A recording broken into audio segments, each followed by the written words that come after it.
welcome to my 20th 27th lecture of 27th class and 27th chapter. Okay, so here so we have discussed that before. Now we have discussed to create table, alter table. We also done this drop table, but it would be a quick recap for you if you're not familiar with the drop. We've done this. We have okay, let's log into this. We have dropped one table, remember? So many tables here. So we have also dropped views. Okay, so let's this class will be less than 5 minutes, so it's not too big. So okay, so first let's create table tb1, then we'll drop it.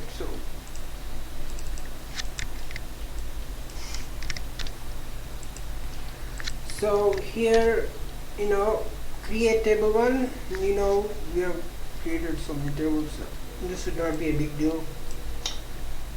Click in query box, click go ahead, and here we go.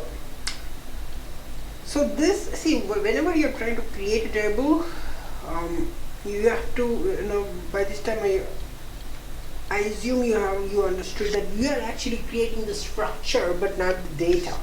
So data you have to always insert manually. Normally, manually, okay, nobody does that. Normally in production, the data is inputted by the customer. So that will be the case. So okay, so we have created this table called tb1, and we have created something, and we want to drop it. Okay, now we'll just use this command. I'm sorry, SQL syntax. It's not command. We keep using this Unix. So before I asked this Unix class actually. So we use this command and got used to that command. Let's say Unix. Sorry, this is a SQL syntax, not Unix command. So okay, I keep using that. So okay, so here I'll just put this in a drop table 1, and there will be a confirmation that do you really want to drop the table? Yes, we do, and we dropped this table. That's it. So we have done this plenty of times. We have just recap of going with this. Alright, so that's it for this. Oh, and also you can drop a table from particular database. So we have this two database information. No, we are not going to mess up with information schema database. This is not the database which I have created. This is created by the system.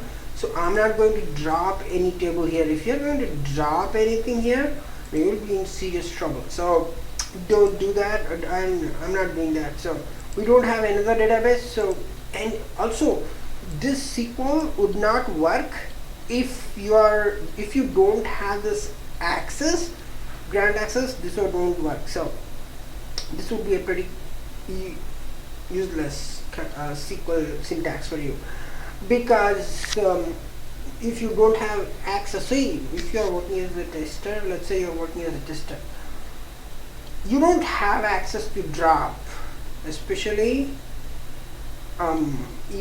maybe you do, but you only have for your test environment, but not in any other dev environment. In production nobody has access. So don't even you cannot do this database dot table. You cannot do that.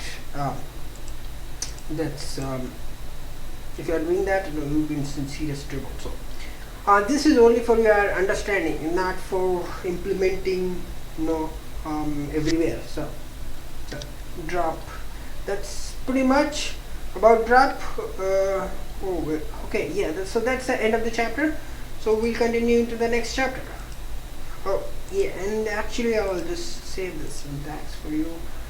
So 27th drop. And so this is a handout for you. If you want to practice, go ahead and practice. Probably I'll be not deleting, so you might, you can drop table, as you will, so you can do that for yourself, so not a big deal. So that's it for the drop syntax. We'll come back for another class for what's the next, this lock table, so we'll talk about that. Thanks for watching.